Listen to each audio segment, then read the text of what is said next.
back to this new video of the series Data Mining Concepts and Techniques. So, in today's session, we will see in detail a multidimensional data model. It is under the data warehousing and OLAP technology overview. So, let's get started.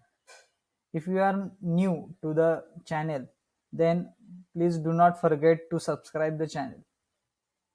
Okay, from tables and spreadsheets to data cubes.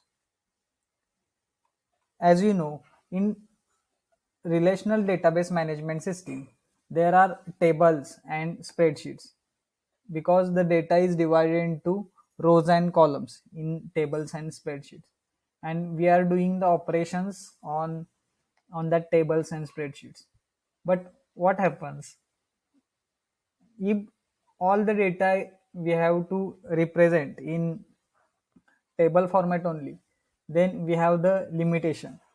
If we have the multiple dimensions in that data, so we cannot include that data in only a row and column format. So we have to move towards the data cubes. A data warehouse is a based on a multidimensional data model which views data in the form of data cube. So a data warehouse is the concept based on purely on the multidimensional data model. So what is the multidimensional data model? We are viewing the data in the form of data cubes here, not in the form of just spreadsheets or tables. A data cube, such as cells, allows data to be modeled and viewed in multiple dimensions. Here we have taken one example of the data cube, that is the sales data. That data cube we have taken. So this sales data cube have the dimension tables such as item table, which has the attribute item underscore name, brand, type. That is the item table which has three attributes here, and the time dimension table which has the attributes day, week, month, quarter, year. So these five attributes are there in time dimension table. So the fact table contains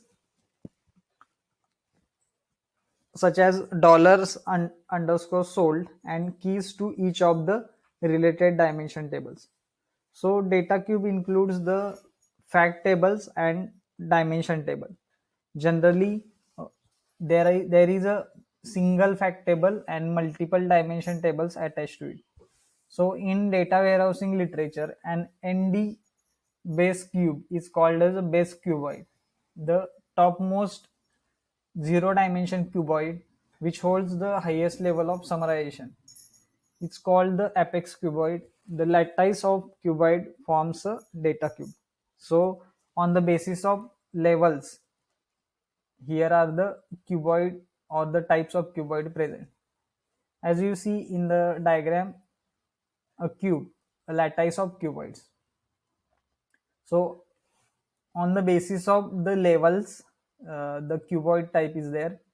So this zero level cuboid called as a 0D cuboid or apex.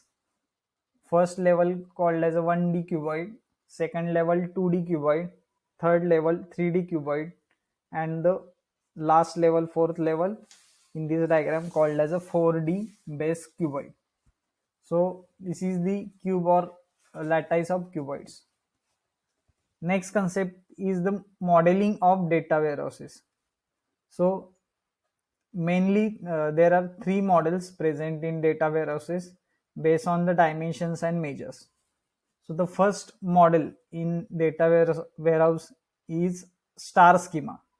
It is the very well known and popular schema. What is star schema?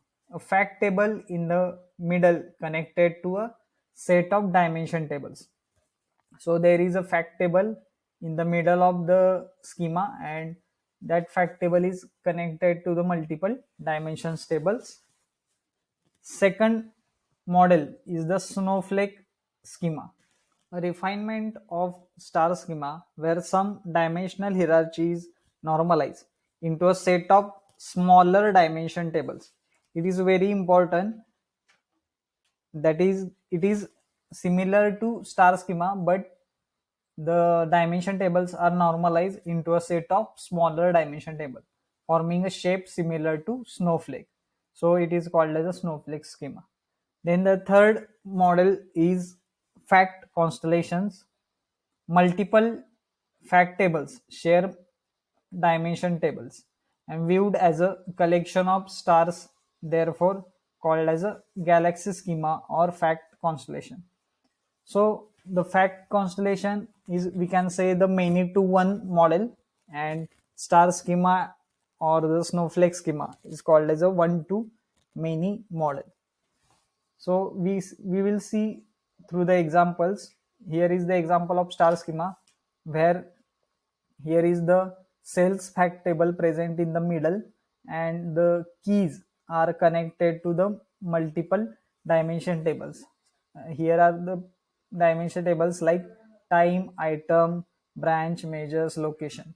So the time underscore key, this key is associated with the time dimension table. Here you can see here the time underscore key. So in this way, the star schema is present, where the fact table is in the middle and dimension tables are around that fact table and associated with that. So next is the example of snowflake schema, where there is similar to the star schema. The fact table is in the middle and different dimension tables associated with that fact table. But the difference is, through the fact tables or through the dimension tables, another dimension tables are present. Here you can see item is the one of the dimension table which has the attribute as the supplier key, and this supplier key attribute is associated with the smaller dimension table supplier. So this forms the shape like snowflake, so it is called as the snowflake schema. In this way, this is the one to many relationship, because there is one fact table and many dimension table present in star schema and snowflake schema. Third is the fact constellation. Here the fact tables, multiple fact tables are present, like the sales fact table and shipping fact table, and this fact table shares the common dimension table. You can see here time underscore key is the key present here in the shipping fact table, also in sales fact table, and these two keys represent to the one of the attribute in the time dimension table, that is the time underscore key here. So in this way, many to one relationship is there in the fact constellation, and it forms the galaxy like shape. So it is called as the galaxy schema also. Next is the syntax for defining this cube. So we will see in the next. So it is the syntax for defining star schema in DMQL. So how we can define this star schema through our queries.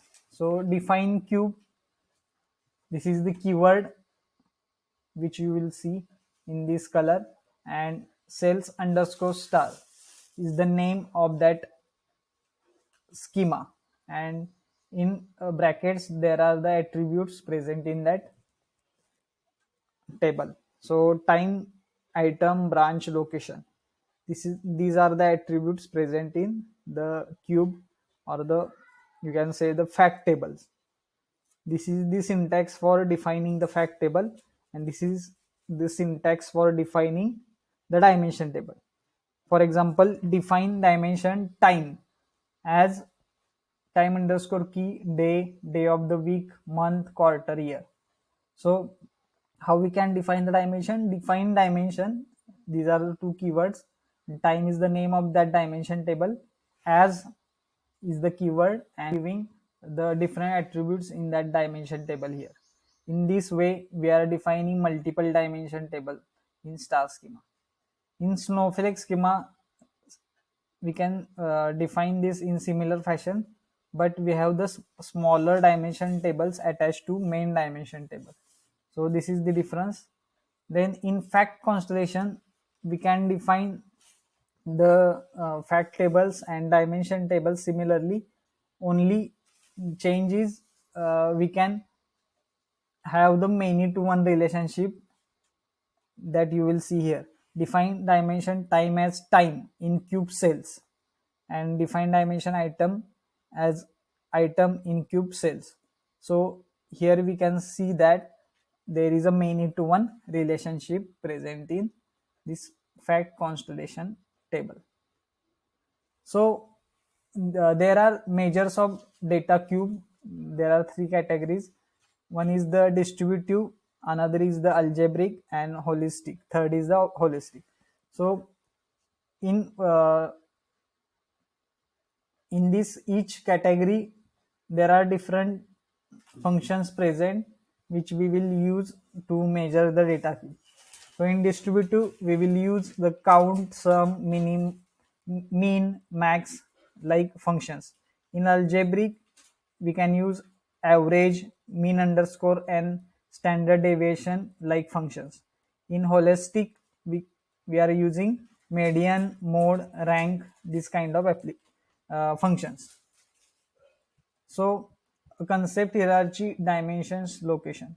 So this is the hierarchy we will see here. So all is the root here, then all presents the regions Europe and North America. Then Europe has different countries like Germany, Spain, etc. North America has different countries like Canada, Mexico. Then the Germany has different cities like Frankfurt, etc. And Canada has different cities like Toronto, Vancouver, etc. And these cities has the different offices like Amwin and Elchan. So this is the example of the dimension hierarchy, and this is the view, actual view in your computer system, how the data warehouse looks like and the hierarchies looks like. So we will see here that the regions present and different countries present, and that countries has the different city offices, and that city offices has the different local offices present. So this hierarchy is present in this data warehouse. So the multidimensional data is present in multiple dimensions here. So this is the product dimension, this is the month dimension, and this is the region dimension. So we can say that the multidimensional. So how we can identify this dimension, or how we can get the data? So if we want the annual sales of TV in USA, so we are using, we are seeing here the TV row is here, which has the country USA, and we want the annual sales, total annual sales. So this part gives us the total annual sales of the TV in USA. So similarly, we can get this in Canada also, in Mexico, or any of the quarters. So this is the sample data cube. So if you want to browse, we can browse that data cube in similar fashion. So thank you very much for watching this important video of the multidimensional data model, and do like, comment and share this video to your friends and family, and keep watching, keep learning. Thank you. Jai Hind.